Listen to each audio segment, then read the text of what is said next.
Bom dia. Hoje é dia de festa. Amém. Olha para quem está do seu lado e diz assim, hoje é festa. Eu estava ali cantando, daqui a pouco eu digo, vou ficar sem voz. Né? O Jonas puxa a gente, bota a gente para cantar aí, né? Glória a Deus. Esse grupo de louvor aí que faz a gente fazer festa mesmo. Né? E como vocês veem, né, eu estou falando de banquete aí hoje, vamos falar sobre banquete. Banquete lembra festa, certo? Quem gosta de festa? A gente é um povo festeiro, né? Tem gente que levanta até os dois braços ali, né? A gente é um povo festeiro, certo? E o título da palavra que Deus colocou no meu coração hoje é quem vai entrar no banquete do Pai. E eu sei que existem diferentes tipos de pessoas, né? Para alguns, a vida é uma festa. Para alguns, a vida é uma festa. Glória a Deus por essas pessoas que estão sempre celebrando a vida e são muito felizes e muito alegres, certo? E para outros, parece que a festa nunca começa. Que tem um esforço, tem uma luta, né? E parece que nunca começa a festa. Que dia que vai chegar o meu dia de festejar? Tem ou não tem? Tem esses dois tipos de pessoas, certo? Não necessariamente só dois tipos de pessoas, mas tem esses, não tem? Que vivem em festa, que vivem celebrando, que são pessoas felizes, pessoas alegres. E tem aqueles que, meu Deus, quando é que chega o meu dia? Quando será a minha vez de celebrar? Certo? O versículo base fala também sobre isso, o versículo base dessa palavra de hoje, está em Lucas, no capítulo 15, versículo 7, que diz assim: digo a vocês que, assim, haverá mais alegria, em outras versões fala festa, no céu, por um pecador que se arrepende, do que por 99 justos que não necessitam de arrependimento. Então, como eu falei, há versões que falam, há mais festa no céu, por um pecador que se arrepende, do que quanto a 99 justos que não necessitam de arrependimento. Então, o que nós vamos ver hoje é que existe um desejo, uma alegria de Deus, o propósito de Deus, em trazer todos para uma festa, trazer todos para viver nessa alegria, para trazer todos para viver numa abundância, numa plenitude de alegria. Amém? Então, eu queria que você me acompanhasse, nós temos uma leitura um pouco extensa, tá? Mas eu queria que você me acompanhasse, é um texto muito conhecido. Eu conheço esse texto desde criança, eu só me converti quando era adulto, mas desde criança, eu estudei em colégio católico, desde criança eu conheço esse texto, certo? Agora, nós vamos tentar tirar de um texto muito conhecido, que muitas vezes nós lemos, nós pregamos, nós conversamos no nosso dia a dia com os irmãos, vamos tentar encontrar alguns aspectos que talvez alguns de vocês não tenham encontrado nesse texto. Vamos acompanhar comigo? Amém. Lucas 15, a partir do versículo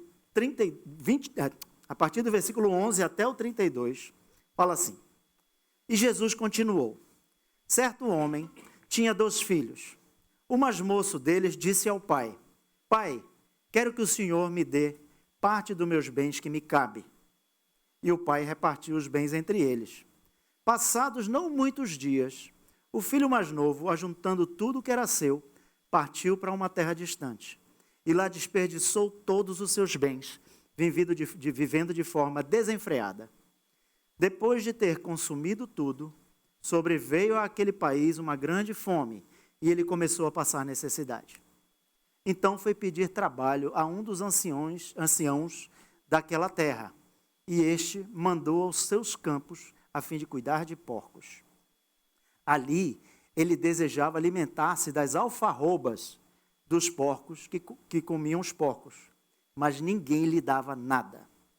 Então, caindo em si, disse: quantos trabalhadores de meu pai têm pão com fartura, e eu estou aqui morrendo de fome. Vou me arrumar, voltar para o meu pai e lhe dizer: pai, pequei contra Deus e diante do Senhor. já não sou digno de ser chamado seu filho. Trata-me como um dos seus trabalhadores. E arrumando-se, foi para o seu pai.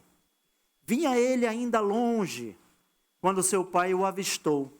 E diante do Senhor, quando o seu pai o avistou, compadecido dele, correndo, o abraçou e beijou. E o filho disse: Pai, pequei contra Deus e diante do Senhor. Já não sou digno de ser chamado seu filho. O pai, porém, disse aos servos: Tragam depressa a melhor roupa e vistam ele. Ponham um anel no dedo e dê a ele sandálias nos pés. Tragam e matem o bezerro gordo para comer e festejar, porque este meu filho estava morto e reviveu. Estava perdido e foi achado. E começaram a festejar. Ora, o filho mais velho estava no campo. Quando voltava, ao aproximar-se da casa, ouviu música e danças. Chamou dos empregados e perguntou: o que era aquilo? E ele informou: o seu irmão voltou, e por tê-lo recuperado com saúde, seu pai mandou matar um bezerro gordo. O filho mais velho se indignou e não queria entrar. Saindo, porém, o pai procurava convencê-lo a entrar. Mas ele respondeu ao seu pai: faz tantos anos que sirvo o Senhor e nunca transgredi um mandamento seu. Mas o Senhor nunca me deu um cabrito sequer para festejar com meus amigos. Mas quando veio esse seu filho, que sumiu com os bens do Senhor, gastando com prostitutas, o Senhor mandou matar um bezerro gordo. E um bezerro gordo para ele. Então o pai respondeu: meu filho, você sempre está comigo. Tudo o que eu tenho é seu. Mas era preciso festejar e alegrar-se, porque este seu irmão estava morto e reviveu. Estava perdido e foi achado. Vamos orar. Senhor Deus Todo-Poderoso, nós queremos, Pai, engrandecer o Teu nome, Pai, santificá-lo, dizer que Tu és o nosso Senhor, dizer que Tu és o nosso Pai, dizer que nós precisamos hoje, Pai, do Teu Espírito para o entendimento do que quer dizer a Tua palavra, Pai. Tira de nós o espírito de que nós já sabemos, Pai. Tira esse espírito desse lugar. E traz o espírito de aprendiz. Traz daqui o espírito do discípulo. Traz aqui o espírito do servo. Aquele que se ajoelha, aquele que se curva diante do Senhor. Pai, nós precisamos de Ti nesse dia, Pai. E nós clamamos que o Teu ensino venha transformar as nossas vidas. E é no Teu nome, Senhor, que eu oro. Amém. E amém. Bem, como falei, é um texto muito conhecido. Mas eu queria primeiro explicar o contexto. Qual era o contexto daquele momento do ministério de Jesus? Em Lucas 15, no capítulo 1, o começo do mesmo capítulo, certo? Ele fala assim: aproximavam-se de Jesus todos os publicanos e pecadores para o ouvir. E os fariseus e os escribas murmuravam, dizendo: este recebe pecadores e come com eles. Então, este é o cenário. Essa era a plateia. Onde Jesus andava, por onde ele andava fazendo milagres, fazendo sinais e principalmente ensinando o que era o reino de Deus. E sempre com ele caminhava uma plateia. Nessa plateia, uma plateia, como nós vemos aqui, dividida. De um lado estavam publicanos e pecadores. De outro lado, fariseus e escribas. E Jesus, se dirigindo a essa plateia, começou a contar parábolas. Parábolas eram histórias que Jesus costumava contar para dar sentido à sua pregação, para dar sentido à palavra de Deus. Então ele começou, no começo, se você for no começo do capítulo, aí ele começa a falar sobre um homem que tinha 100 ovelhas. Uma delas se perdeu. E ele foi atrás, deixou as 99 lá no aprisco e foi atrás para recuperar essa ovelha que havia se perdido. Ao encontrá-la, ele colocou a ovelha nos ombros, chegou, chamou os amigos, chamou a família para celebrar, porque ele havia finalmente encontrado a ovelha que tinha se perdido. Na segunda parábola, ele fala de uma mulher que perdeu uma dracma, uma moeda. E ela ficou muito perturbada e ficou muito nervosa, muito preocupada. Então, a palavra fala que ela acendeu as luzes e varreu e procurou na casa até encontrar aquela moeda. Quando ela encontra, o que ela faz? Festa. Ela chama as vizinhas, chama as amigas, chama a família e celebra, porque ela encontrou a dracma que ela havia perdido. Então, Jesus entra para contar essa terceira parábola, que é esse texto que nós acabamos de ler, que é muito conhecida como o filho pródigo. Mas vocês sabem que Jesus não deu título a essa parábola. Nós é que demos título a essa parábola, certo? O homem, para facilitar, para colocar, dividiu a Bíblia em quê? Em capítulos, em livros, capítulos, versículos, perícopes. E nós colocamos um subtítulo, né? Colocamos subtítulos nos capítulos. Essa daqui chamamos de O Filho Pródigo. Porém, quando a gente começa a ler, diz assim, um homem tinha 2 filhos. Então, eu pelo menos, não sei se é o seu caso, mas eu pelo menos, eu costumava ler essa parábola focando em quem? Num filho pródigo, em um filho, porque quando contavam para mim essa história, vou contar a parábola do filho pródigo. Porém, ele não tinha 2 filhos? Pois é. Então, eu até coloquei aqui a título de introdução, que você pode ler também. Ao longo dos séculos, esse texto foi muito pregado, com foco no filho arrependido e de como Deus está sempre disposto a perdoar e receber o pecador que se arrepende. Mas ao fazer uma análise contextual da história, do texto, vemos claramente que o foco de Jesus ao contar a parábola eram os religiosos, porque esses estavam sempre escandalizados com a pregação e o comportamento de Jesus. Aonde ele andava, aonde Jesus andava, iam também os religiosos acompanhando e fazendo aquela análise. Sabe aquele pessoal que anda sempre analisando com detalhes tudo aquilo que está ouvindo? Peraí, eu vou lá naquele culto, mas eu quero ver o que esse pregador vai pregar. Quero ver se condiz com os meus conhecimentos, né? Porque tem esse tipo de pessoa, né? Que diz assim, não, eu conheço já bastante, eu conheço muito da palavra, então, dependendo daquilo que eu vou ouvir, eu vou dizer se a coisa está boa ou se não está. No caso de Jesus, nunca dava bom. Nunca dava bom. Ele já começa o capítulo dizendo, está vendo? Esse aí come e anda com pecadores. O que eram os pecadores? Naquela época, nesse contexto. Pecadores eram aqueles que não obedeciam à lei. E os não pecadores eram aqueles que andavam segundo a lei. Os escribas, os fariseus, os saduceus, o povo da religião. Então, era dividida a sociedade em 2 tipos. Ou você é um pecador, ou você é um judeu, você é um religioso. Certo? Tem muitas partes na Bíblia que fala assim, e uma pecadora foi e se encontrou. Vocês já não viram isso?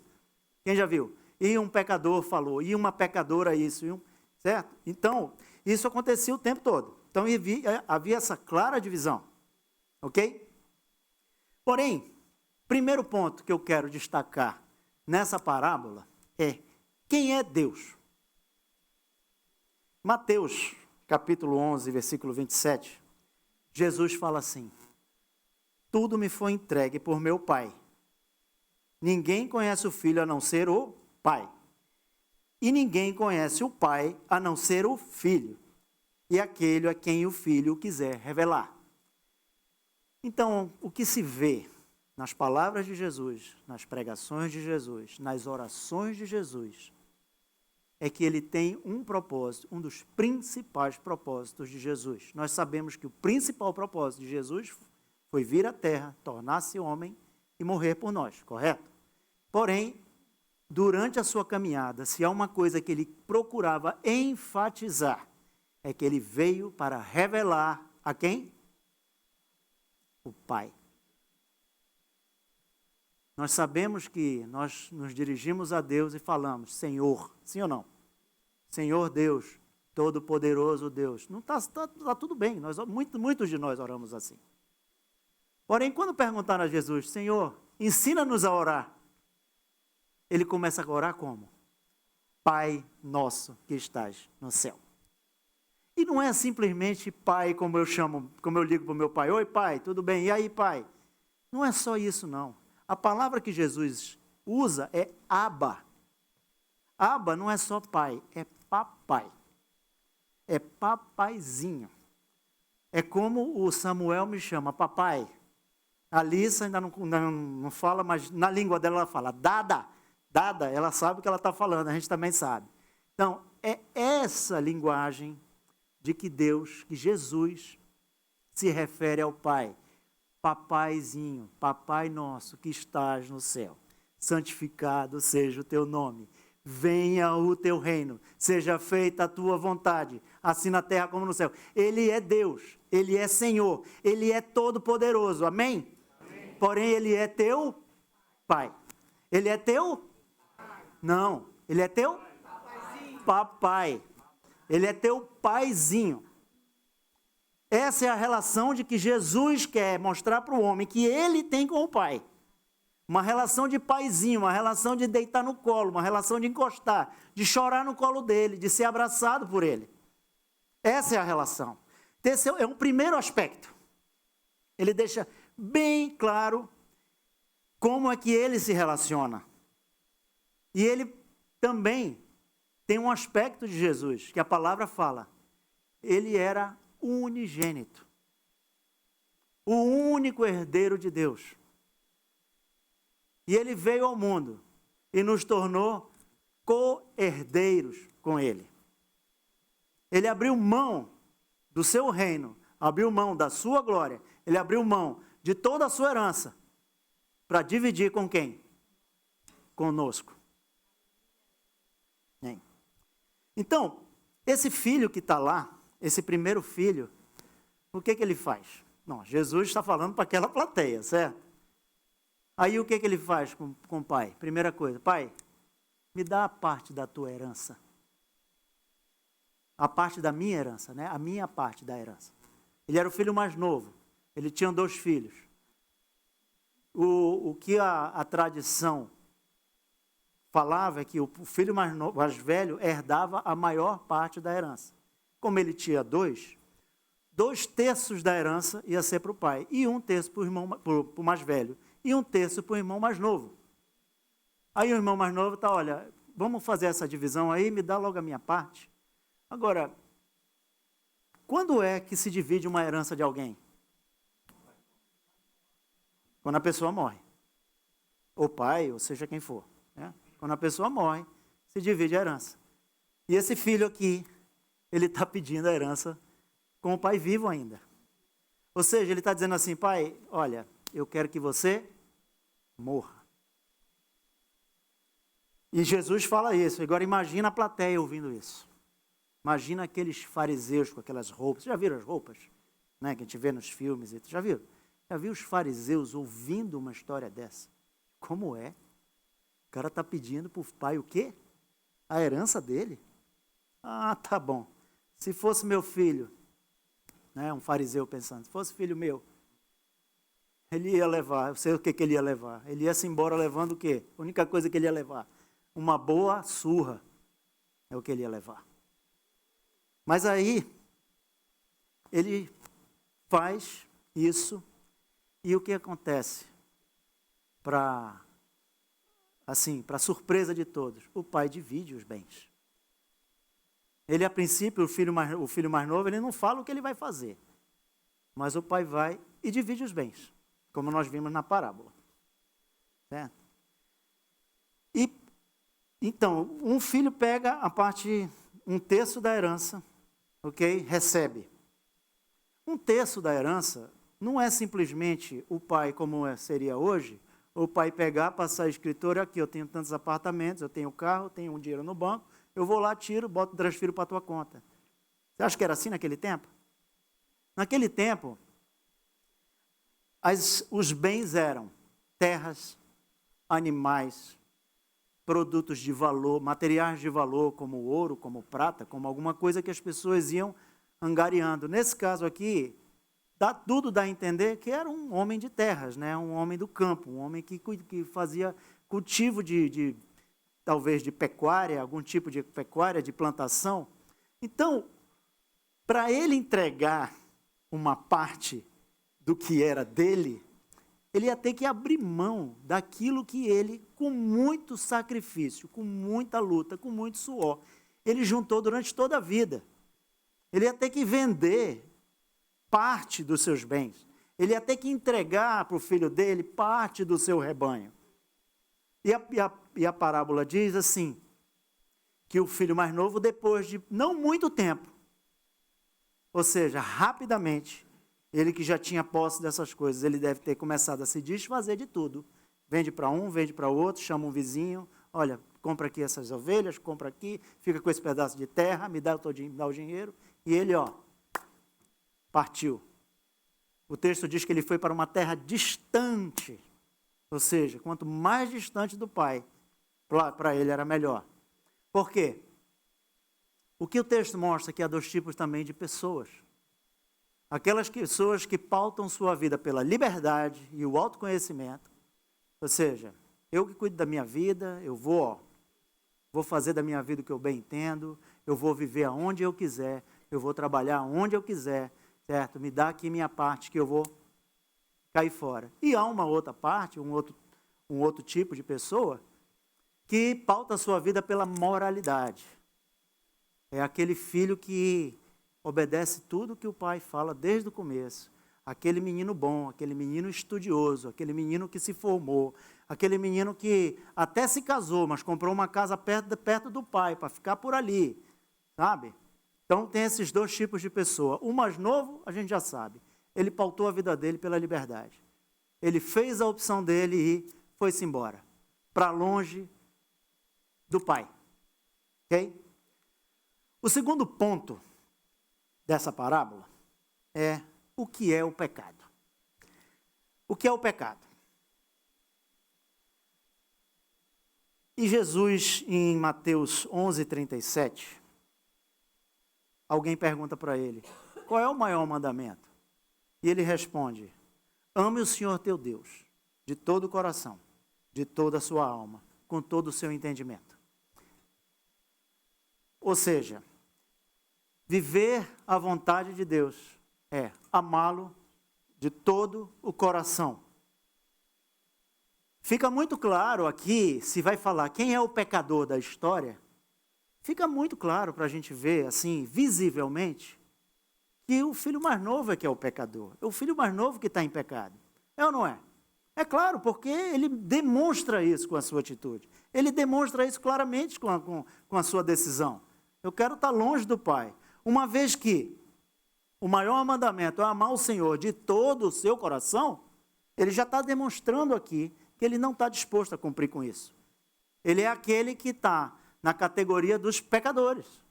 Está claro isso. Então a gente vê, não, esse aqui é um pecador. Então o julgamento é rápido, o julgamento é fácil, certo? Porque ele vai embora, ele quer viver longe do Pai. Ele não tem no coração dele aquele amor. Ele não tem no coração dele aquela coisa assim, eu amo meu Pai de todo o meu coração, com toda a minha alma.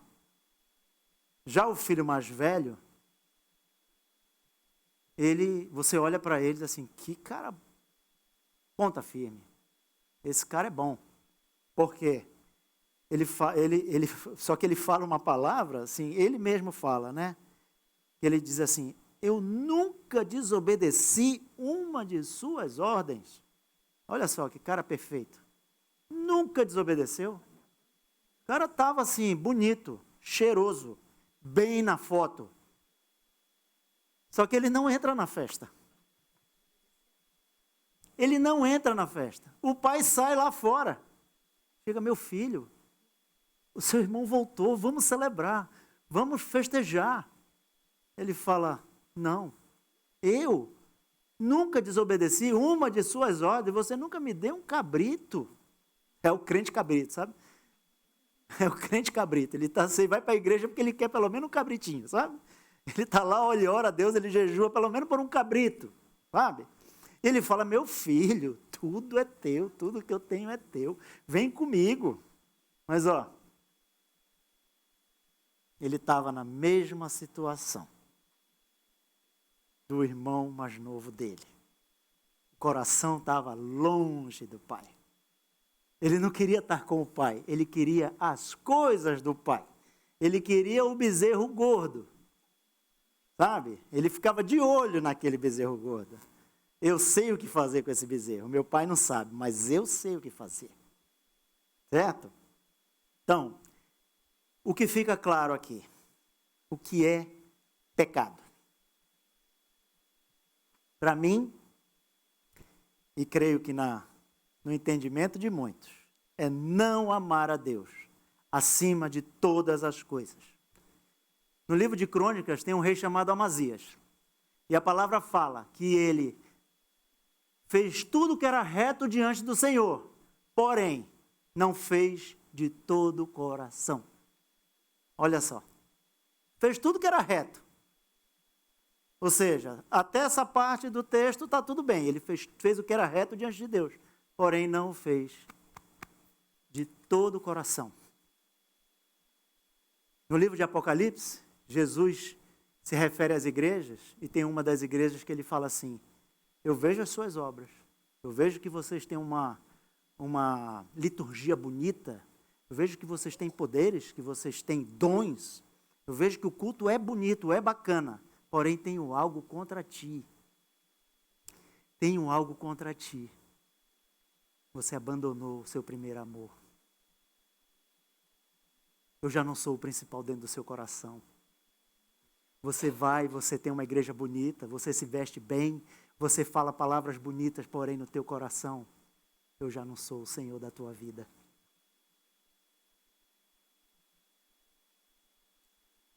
Gente, é muito sério isso.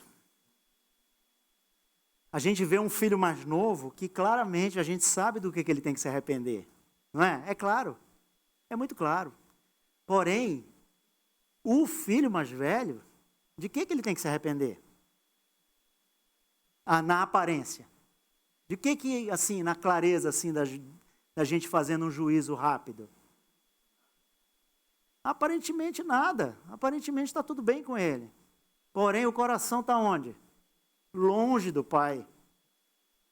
O pai dele não é aba, o pai dele não é um paizinho que ele chega em casa e, pai, eu vou me alegrar, o que acontecer aqui, eu estou feliz contigo.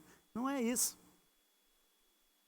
Então, o mais velho, o mais novo tem que se arrepender de ter ido embora. O mais velho, ele tem que se arrepender de toda a sua bondade, de todas as coisas certas que faz, da maneira errada. Gente, ser cristão é muito sério. Ser cristão é algo muito sério. Nós temos que nos arrepender todos os dias. Porque nós fazemos coisas que estão certas, mas também nós fazemos não só coisas que claramente estão erradas, mas também nós fazemos coisas certas com a motivação totalmente errada. Nós temos que nos arrepender disso todos os dias. Que filho é você?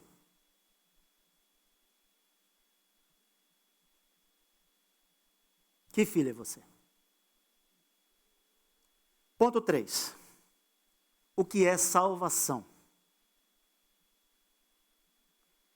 O religioso crê que quanto mais se esforçar, mais perto da salvação estará. Repete essa frase aí, lê para mim.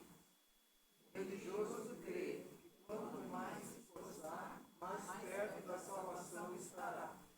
Assim é o religioso. O judeu ortodoxo, vocês já viram aquelas imagens do judeu ortodoxo? Anda com um negócio assim na cabeça, bem diferente, chapéu todo de preto. Vocês sabiam que eles, quando estão andando na rua, que vem uma mulher do outro lado, eles não só não olham para a mulher, eles passam assim, ó. Passam assim, que nem eu andando no corredor do sorvete, no supermercado, assim. É assim que eu ando no corredor do sorvete, eu ando assim. Que vai que está em promoção, né? Vai que tá, pegue um, leve outro, né? Já viu? Esse é um perigo, isso, meu Deus. Olha, deixa eu dar um conselho para vocês. Não entrem nesse corredor. Não passem nesse corredor. Afaste-se da aparência do mal. Viu? Então, o ortodoxo é esse cara. O religioso ortodoxo, ele é esse cara que ele não só ele se esforça para ser um religioso, mas ele tem que aparentar para os outros. Ele tem que mostrar para os outros, olha, eu não estou olhando, a mulher está passando, eu não estou olhando. Você está vendo que eu estou com a mão aqui, está vendo? Então, ele tem que demonstrar isso, certo? Eu trabalho com judeus há muito tempo, eu sou cozinheiro de restaurante judeu. E eles têm muito cuidado e muito zelo pelas coisas, eles coam o legume que é lavado, eles coam, botam numa luz assim para ver se não tem um mosquito, um little bug, que eles não podem comer aquilo. Então eles se esforçam extremamente para não só ser religioso, mas aparentar estar cumprindo toda a lei. Certo? E Jesus deixa bem claro que a salvação não é uma ideia do homem. A salvação não é algo que o homem tem que fazer. Certo? Tive uma ideia, eu vou fazer assim, olha, eu vou cumprir essas coisas aqui e vou ser salvo. Não.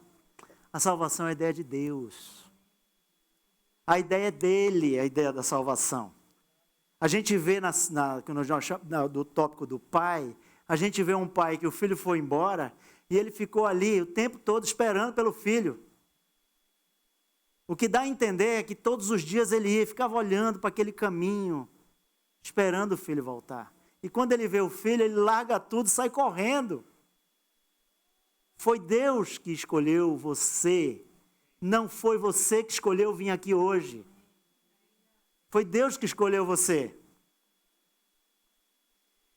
Então, aqui, João 15:16. Não foram vocês que me escolheram. Pelo contrário, eu os escolhi. Não dá para achar que você tem nenhum mérito na sua salvação. Você não tem nenhum mérito. Certo? Por mais que você diga assim, eu me arrependi, eu agora não faço mais aquelas coisas. Eu agora mudei minha vida. Glória a Deus. Sua vida mudou. A vida de alguém mudou aqui? Amém. Graças a quem? Deus. Mas não acho que você tem nenhum mérito nisso. Vocês acham que o filho mais novo se arrependeu? Parece que sim, né? Ele traçou um plano, ele estava lá, morrendo de fome, faminto. E Jesus, para provocar, ele ainda fala assim, ele foi cuidar de porcos. Gente, você sabe o que é? Qual é o animal que mais o judeu tem pavor? E não só, ele não queria comer os porcos, ele queria comer a comida que davam para os porcos. Isso, tinha judeu fazendo assim, na plateia. Eu imagino, né? Estou aqui lucubrando, né? E tinha judeu ali removendo o estômago. Ele estava com os porcos, ele estava cuidando de porcos, ele estava querendo comer a comida dos porcos, porque ele estava faminto. Aí ele fala assim, meu Deus, o que eu fiz da minha vida? Quantos empregados do meu pai têm pão com fartura, estão lá bem, e eu aqui morrendo de fome, mas tudo bem, eu me arrependo. Senhor, eu me arrependo. Eu vou lá. Fez o plano, né? Ele já foi no caminho, ele já foi. Eu vou chegar lá e vou falar com meu pai. Ele chegou ali, aquele cara que chega com a lista de pecados, sabe? Sabe quando ele, sabe? Eu não sei se tem alguém aqui que chega diante de Deus assim. Senhor, poxa, pai, eu menti. Poxa, Deus, me perdoa, pai, eu tratei mal minha esposa. Oh, Deus, gritei com as crianças. Oh, pai, me perdoa, pai, eu torço pro Flamengo. Oh, Deus, sou eu não, hein? Tem não sou eu não. Mas tem salvação para uma pessoa dessa, pastor? A graça, né? A graça, ela é abrangente. Ainda bem que existe a graça, né? Ainda bem que existe a graça, né? Oh, meu Deus, o Senhor é bom, viu? O Senhor é bom. Mas em Lucas 15:17, ele fala assim, então caindo em si disse, quantos trabalhadores do meu pai têm pão com fartura? E eu aqui morrendo de fome. Ele falou que estava com saudade do pai, não? Ele estava o quê? Ele queria o quê? Comer, né? Ele voltou porque ele ama o pai, não? Não, ele voltou porque ele queria pão. E você acha que o pai não sabia disso? O que um pai normal, carnal, faria? Assim, ah, é? Você está voltando, filho? Todo sujinho? Pois você vai ver agora. Volta para lá onde você estava. Estava bom lá? Vai lá cuidar dos teus porquinhos. Mas o nosso pai não é assim. O problema do filho mais velho é ter que se arrepender da lista de coisas que ele faz, certas, com a motivação errada. O filho mais novo já tinha se arrependido, né? Estava cheio de remorso, cheio de fome, voltou. E mesmo assim, o pai sabendo. Qual é o pai que não sabe, né? Quando o filho está sofrendo, né? Está sofrendo. E volta, todo com aquela carinha de arrependido. A gente sabe, não sabe? Não, quem é pai aí? Sabe ou não sabe? Pois é, o nosso pai sabe também. Quando a gente chega com essa lista diante dele, ele fala, ele chegou, pai, quando ele foi falar, eu acho que o pai botou a mão na boca dele, não fala nada não, filho, vem. Traz uma roupa, bota a melhor roupa nele, vamos fazer uma festa. Certo? É que nem imagina eu, quando era criança, chegava com aquele boletim, parecia uma hemorragia. Imagina eu chegar com meu pai com aquele boletim, todo ensanguentado assim. E o meu pai chamar minha mãe e dizer assim, a mulher, vem aqui, vamos comprar umas picanhas, bora? Vamos comprar umas picanhas, fazer uma festa, esse menino é uma bênção, esse menino é um anjo. Ó, e outra coisa, chama um DJ, nós vamos, vai ter música, vai ter festa, né? Faz sentido, não? Pois o seu pai é assim. Ele não concorda com o seu pecado, mas ele sabe que nós somos assim.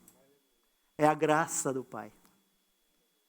O filho mais novo, ele não só viu que o pai dele, na casa do pai dele tinha pão, tinha casa, tinha teto, mas ele também viu que existia uma graça. Existe uma graça abundante na casa do pai dele. Quem entende, né, que ser cristão é algo que vai muito além do nosso esforço. Muito, muito além do nosso esforço. Né? Ponto 4. O que é santidade? Só quem entende o ponto 3 vai poder praticar o ponto 4. Só quem anda em santidade, só quem entende a salvação pode andar em santidade. 2 Coríntios 7:1. Portanto, meus amados, tendo tais promessas, purifiquemo-nos de toda a impureza, tanto da carne quanto do espírito, aperfeiçoando a nossa santidade no temor de Deus. Mas a grande pergunta que muitos de nós fazemos, como é que eu faço para andar em santidade? O religioso diria assim, é só cumprir a lei. No Velho Testamento, nos cinco primeiros livros, tem 600 e alguma coisa, leis. Se não me engano, 613. Se alguém quiser me ajudar. Leis. Então, o religioso procura andar. Então, para ele, o que é salvação? O que é andar em santidade? É cumprir. Uns enfocam a punição, o medo. Se você não fizer isso, Deus vai te castigar. Se você não andar aqui, tu vai para o inferno. Certo? Já outros enfatizam a bênção.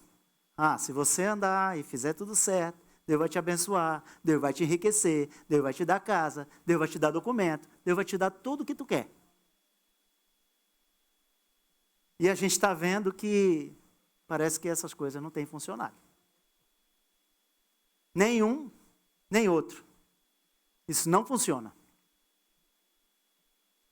Porém, o filho mais novo, mesmo sabendo de toda a lei, ele sabia ou não sabia? Ele era judeu.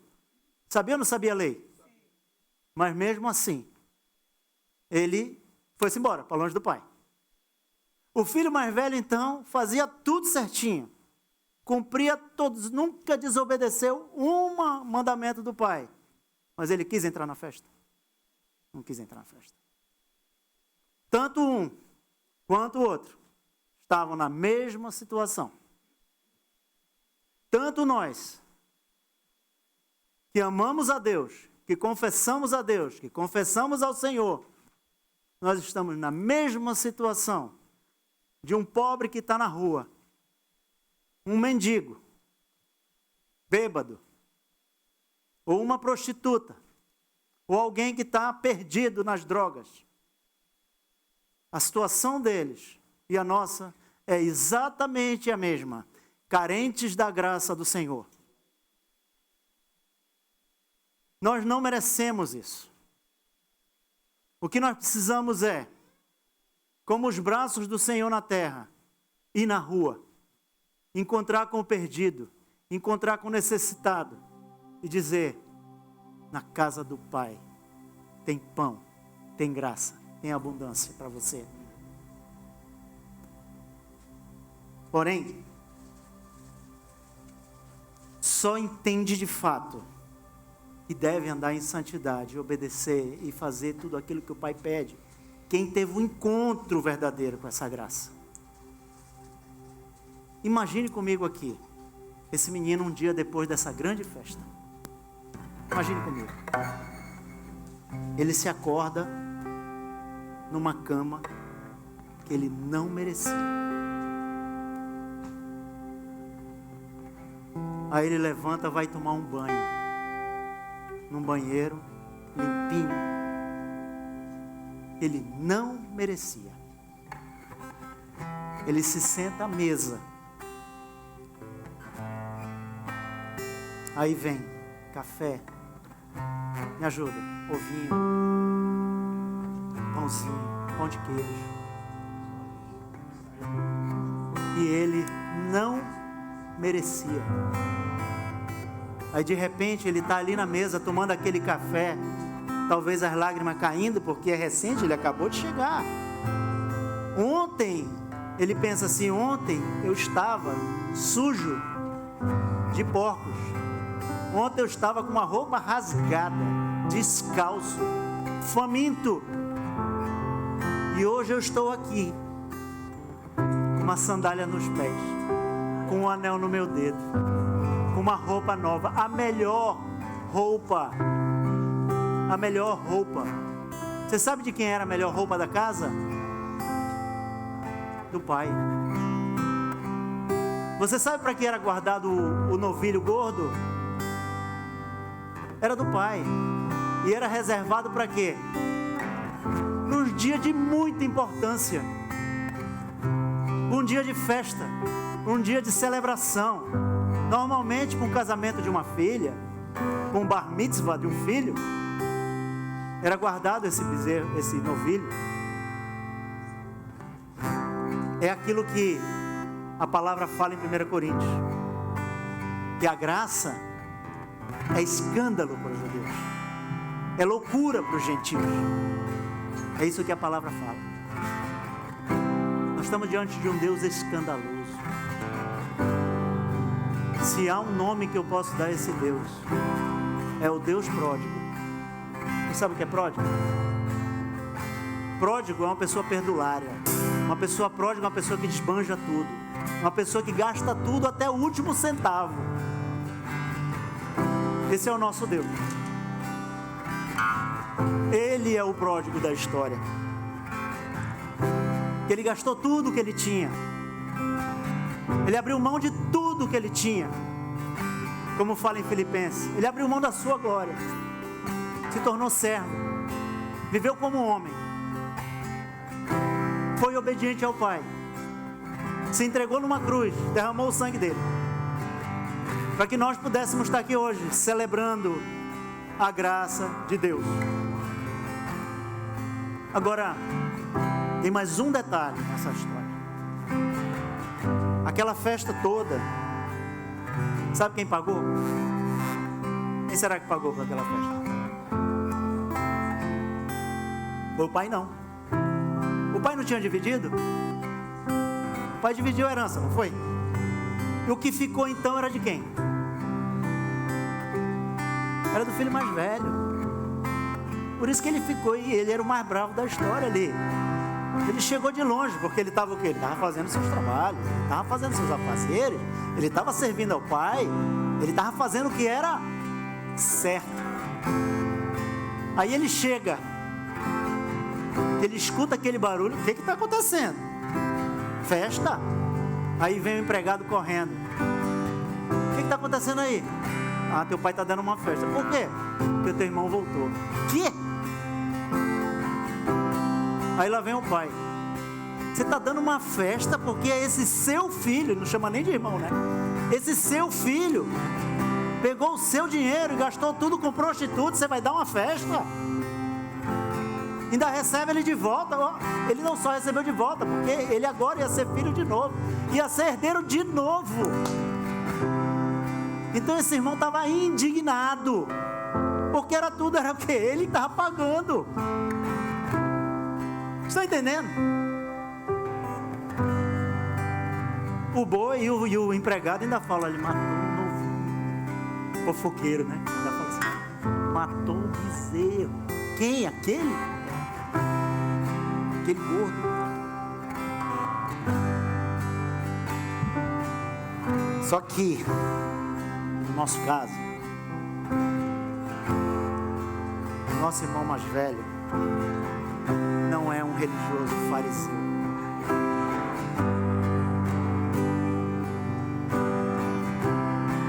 Nosso irmão mais velho, ele já pagou. Ele pagou a conta. Ele pagou a festa. Então, por conta disso, nós o amamos. Por conta disso, nós entregamos nossa vida para Ele. Por conta disso, nós adoramos esse nome. Porque Ele pagou toda a conta. Ele pagou tudo aquilo que era para nós pagarmos. E Ele fez uma festa. A festa e a alegria da salvação. Por mais que você hoje imagine que a sua vida não está muito digna de festa. Deixa eu te falar. A palavra de Deus fala que as leves e momentâneas tribulações que você está passando hoje não há de se comparar com o peso de glória que está guardado para aqueles que te amam, aqueles que amam o Senhor. Não há de se comparar com a festa que vai haver. Fique de pé, vamos fazer festa. Fique de pé, vamos celebrar. 1 Coríntios 6,20 fala assim: porque vocês foram comprados por preço. Agora glorifiquem a Deus no corpo de vocês. É por isso que nós amamos o nosso irmão mais velho. É por isso que nós glorificamos o nosso irmão mais velho. É por isso que nós damos honra e damos glória a Ele, e não ao que nós fazemos, não às nossas obras, não à nossa religiosidade. Nós não temos nenhum mérito nisso. Nós vamos ser ministrados aqui pelo nosso grupo de louvor. E se você que veio aqui hoje, por mais que você já tenha dito, eu amo o Senhor, eu desejo estar com Ele, me converti, ou se você diz assim, eu nunca tive um relacionamento assim com o Senhor, eu queria convidar você a vir celebrar um encontro com a graça aqui na frente. Um encontro com essa graça, enquanto nós somos ministrados. Amém?